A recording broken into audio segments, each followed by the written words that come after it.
So yesterday morning we were trying to figure out what we were going to cook this weekend for dinner. And we decided we were going to make one of these sandwiches that we love making, where we take pork tenderloin and cut chunks out of it, hammer it out so it's super thin, bread it, fry it, and they're great. I mean, really good.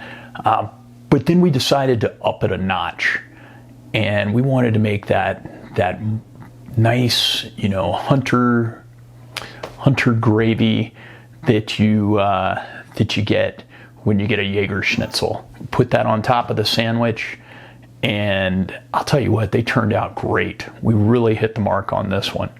So check it out.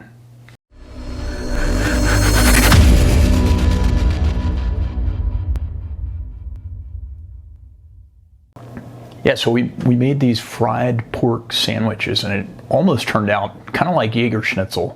We cut a few corners here and there, but they were delicious.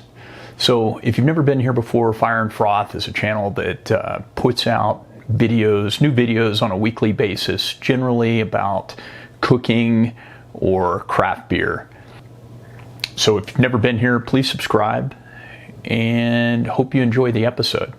I break this cook down into just a couple of parts. One, the first part is making that mushroom hunter gravy.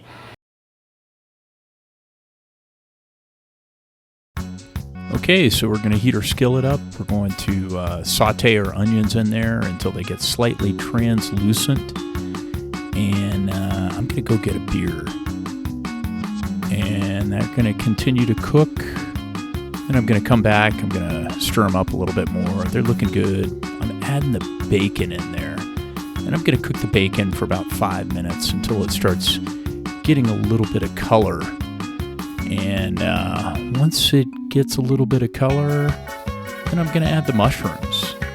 And I'm going to saute them for about 5 minutes, or until the mushrooms start getting soft. Yeah. Okay, then I'm going to add a little salt and pepper. And you might have noticed I added a little bit of flour in there, and then I added some heavy cream.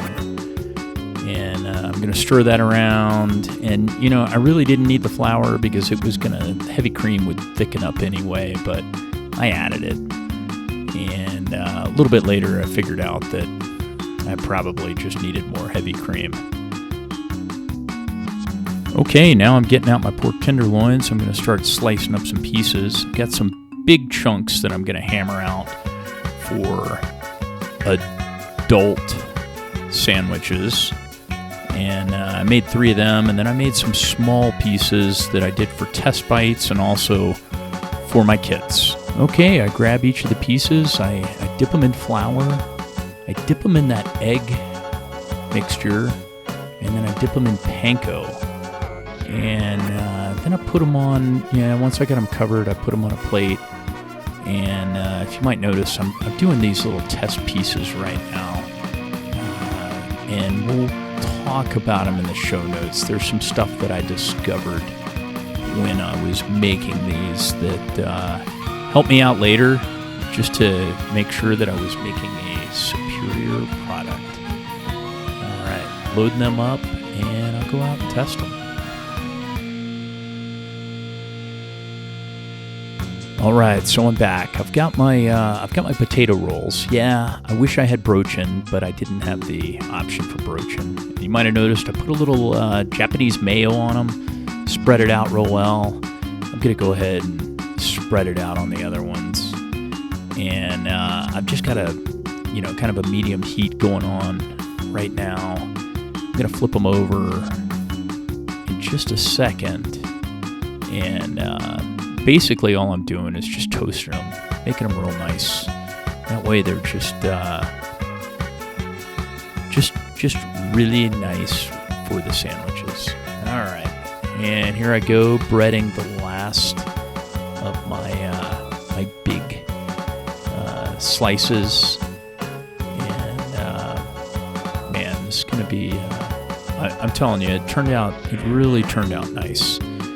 Great sandwiches, and just delicious.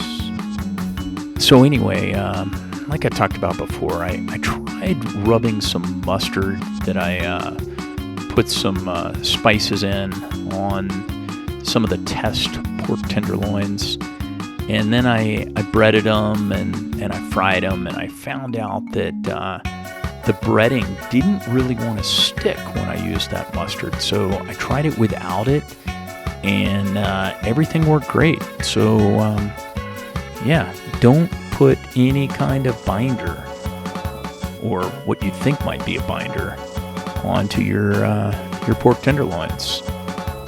And yeah, let's see. Just getting everything prepped to go, and I'll go out and yeah, let's see. Oh yeah, put some paper down. I'll put the rolls over there. Again, I wish I had broachin, but it wasn't an option. And look, I think my wife's about to grab that sandwich as soon as I step out. Maybe. Yeah, let's see. I got a good picture. Yep, she took it. Okay, so I'm gonna build another one really quickly. Oh yeah, that looks good. Okay. Got the beer, got the picture. Let's cut it in half. Let's give it a try. Oh, that's so darn good. Hey, so hope you enjoyed the video. Be sure to subscribe if you haven't subscribed before. And check us out next week when we share another exciting craft beer or cooking episode. So come join the adventure. All right, be well. See ya.